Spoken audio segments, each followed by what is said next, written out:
When the flashing red and blue lights flooded his dusty front yard, Daniel Harper had no idea that the man he was shielding from the police, mud-streaked and trembling behind his old barn, was one of the richest men in the country.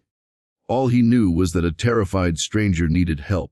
What Daniel didn't know was that this single act of compassion would rewrite the rest of his life and turn his quiet world upside down in ways he could never imagine. It was raining hard that night, the kind of cold, relentless rain that soaked through everything, even hope. Daniel Harper, a single dad, sat on the porch of his run-down farmhouse, watching the storm blur the outline of the distant hills. Inside, the soft hum of the generator mixed with his daughter Lily's laughter as she played with her old, half-broken doll. Life hadn't been kind to Daniel. Once a skilled mechanic with dreams of owning his own workshop, he had lost everything: his wife to illness, his business to debt, and his pride to endless struggle. Now all that mattered was Lily. She was his reason to wake up, to keep fighting, to smile when everything inside him ached. It was past midnight when he heard it. A loud crash from the road, followed by frantic footsteps slapping against the mud. Daniel grabbed his flashlight and stepped into the rain, his boots sinking into the wet ground. That's when he saw him. A man, soaked and desperate, stumbling toward him. His expensive clothes were torn, his face bruised, and behind him, the wail of sirens grew louder. "Please, hide me," the man gasped. "They'll kill me if they find me." Daniel hesitated. Every instinct screamed danger. But then he saw the man's eyes, raw fear, not guilt. Without another thought, Daniel nodded and motioned him toward the old barn. "Go. Hide there. Don't make a sound." Minutes later, the police stormed up his driveway, their flashlights slicing through the darkness. "Sir, did you see anyone pass this way?" one officer barked. Daniel wiped the rain from his brow. "Just me and my daughter out here," he said evenly. "No one's come by." They searched his property, but found nothing. When they finally left, Daniel returned to the barn. The stranger was sitting in the corner, shivering, his eyes full of disbelief. You didn't tell them," the man said quietly. Daniel shrugged. "Didn't seem like you were a bad man, just a scared one." The stranger extended a trembling hand. "I'm Ethan Cole." Daniel frowned. The name meant nothing to him. "You really don't know who I am?" Ethan asked. Daniel shook his head. "Doesn't matter. You needed help."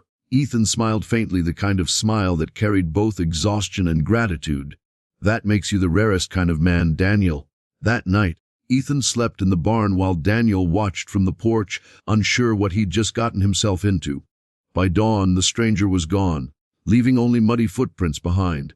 Daniel figured it was over. But he couldn't have been more wrong. The next morning started like any other. Daniel packed Lily's lunch, kissed her forehead, and sent her off to the school bus with a wave. He was halfway through fixing a neighbor's tractor when he heard it, a deep rumble growing louder by the second.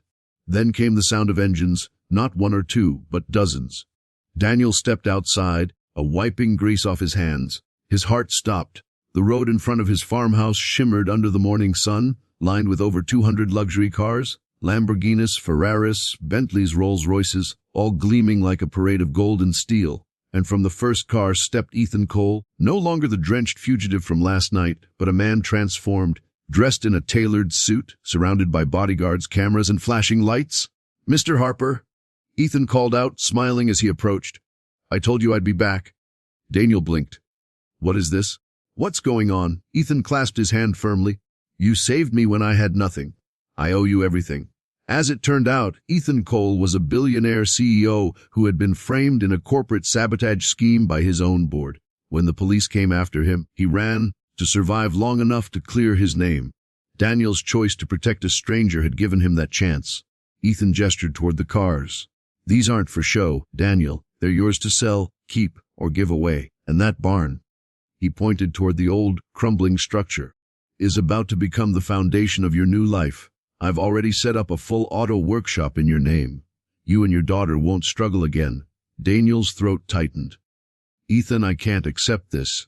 "You can," Ethan said softly, "because sometimes good men deserve something good to happen to them."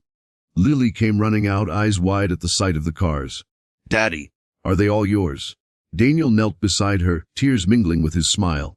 "Maybe not mine, sweetheart, but they mean our hard days are finally over." The reporter's cameras flashed. The story of the single dad who saved a billionaire spread across every network and social feed in the country. But Daniel didn't care about fame. What mattered was the simple truth that kindness had come full circle.